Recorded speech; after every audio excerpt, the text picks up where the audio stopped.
Prove that beta is equal to 3 alpha और prove that या इसको इस तरीके से भी कह सकते हैं prove that the coefficient of volume thermal expansion is 3 times of the coefficient of linear thermal expansion. मतलब ये है कि ये क्या है, coefficient of volume thermal expansion है, ये क्या है coefficient of linear thermal expansion है, ये दूसरे से इनका जो रिलेशन है ये क्या है beta is equal to 3 alpha या alpha is equal to 1/3 beta भी हो सकता है, इसको इस तरीके से भी लिख सकते हैं, ठीक है, यूं भी कर सकते हैं। ये डेरिवेशन है, ये प्रूफ कर रहे हैं आपने, मतलब इस तरीके से भी आ सकता है, इस तरीके से भी, या यूं भी लिखा हुआ आ सकता है कि प्रूफ करना है कि आपने जो coefficient of volume thermal expansion है वो क्या है 3 गुना है किसके coefficient of linear thermal expansion, 3 गुना उससे मिला दिया है कि अगर आप जो है लीनियर थर्मल एक्सपेंशन करते हैं तो क्या होता है लेंथ में या हाइट में या विड्थ में इजाफा होता है, या अगर जो है वॉल्यूम थर्मल एक्सपेंशन करते हैं तो तीनों में होगा, तो इस वजह से जो उसका कोएफिशिएंट है उस वो क्या होगा उससे 3 गुना ज्यादा होगा लीनियर थर्मल एक्सपेंशन से। अब इसका प्रूफ देखते हैं। अब प्रूफ से पहले ये है कि हम देखते हैं कि एक ऑब्जेक्ट है जिसका वॉल्यूम है कुछ ना कुछ v1 है, इसका कुछ ना कुछ वॉल्यूम होगा v1 और अच्छा v1 जो है वॉल्यूम होगा इसका और इस पे कुछ टेम्परेचर अप्लाई होगा, मतलब टेम्परेचर इनिशियल टेम्परेचर होगा वो क्या होगा T1 होगा जो मतलब इनिशियल है, अभी कोई हीट वगैरह नहीं। पहले तो देख लेते हैं कि v1 का फॉर्मूला क्या है length 1 into height multiply width, हम 1 से डिनोट कर रहे हैं क्योंकि हीट से पहले बिफोर हीटिंग। अब क्या करते हैं कि इसको हीट कहते हैं, आफ्टर हीटिंग टेम्परेचर क्या होगा टेम्परेचर चेंज इनटू किसमें चेंज होगा T2 में। टेम्परेचर T2 क्या है हीट के बाद जो टेम्परेचर हीट दी है, हीट देने के बाद जो टेम्परेचर होगा वो क्या होगा T2 होगा और जो वॉल्यूम होगा वो क्या होगा V2 होगा, मतलब उसके वॉल्यूम में क्या हुआ इंक्रीमेंट हुआ। वॉल्यूम है किसी ऑब्जेक्ट का, कुछ कोई ऑब्जेक्ट है हमने लिया उसका कुछ वॉल्यूम था, वॉल्यूम का मतलब क्या है कि length into height into width है। अब क्या करेंगे इसको जो है हम इसका आफ्टर हीटिंग जो इसका वॉल्यूम होगा V2 होगा। अच्छा V2 है तो इसका मतलब क्या है लेंथ में भी इसके चेंज आए, इसकी हाइट में भी चेंज आए और इसकी विड्थ में भी चेंज आए, तो क्या होगा L2 multiply H2 multiply W2, ठीक है। इसको इक्वेशन नंबर 1 कह देते हैं, इसको इक्वेशन नंबर 2 कहते हैं। अब यहां पर जो है एक according to linear thermal expansion, linear thermal expansion के अकॉर्डिंग L2 बराबर किसके था L1 1 plus alpha delta T. इसी तरीके से H2 कहेंगे तो H2 किसके बराबर होगा H1 1 plus alpha delta T,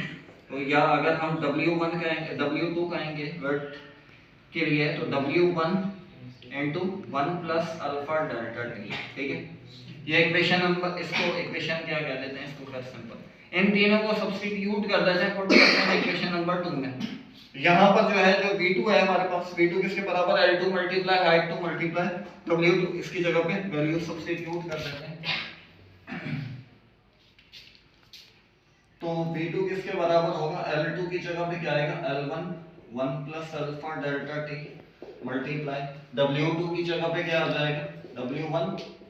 1 plus alpha delta T आ जाएगा और H2 की जगह पे क्या आएगा H1 into 1 plus alpha delta T. अच्छा हम यहाँ इसको थोड़ा सा अरेंज करते हैं, मल्टीप्लाई हो रहे हैं तो हम इसको इस तरह से लिख देते हैं कि L1 multiply H1 multiply H1 multiply W1 और फिर यहाँ पर जो है 1 प्लस अल्फा डेल्टा टी, इसकी पावर 1 है, इसकी पावर 1 है, इसकी पावर 1 है और अब हो रहे क्या है मल्टीप्लाई, तो बेसिस क्या हो जाएंगी मल्टीप्लाई हो रहा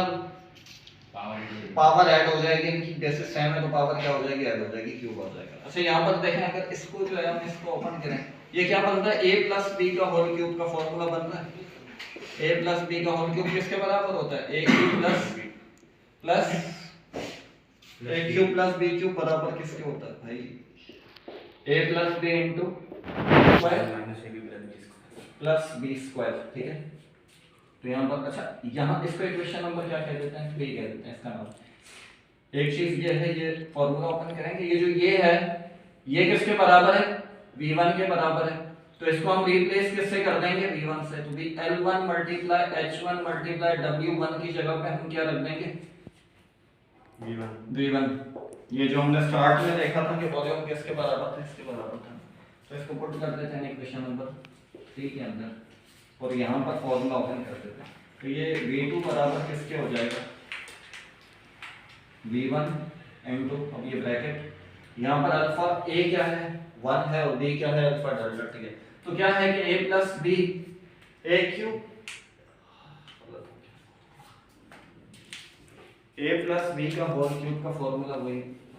ये a cube plus b cube का formula, a cube plus b, a plus b के होल क्यूब का फॉर्मूला है a cube plus 3a square b plus 3ab square plus b cube, ये फॉर्मूला होता है वो a cube plus b cube का formula, ठीक है। अब यहाँ पर a क्या है 1 है, तो 1 का क्यूब प्लस 3a स्क्वायर, 1 का square into alpha delta t b as it is आएगा, फिर प्लस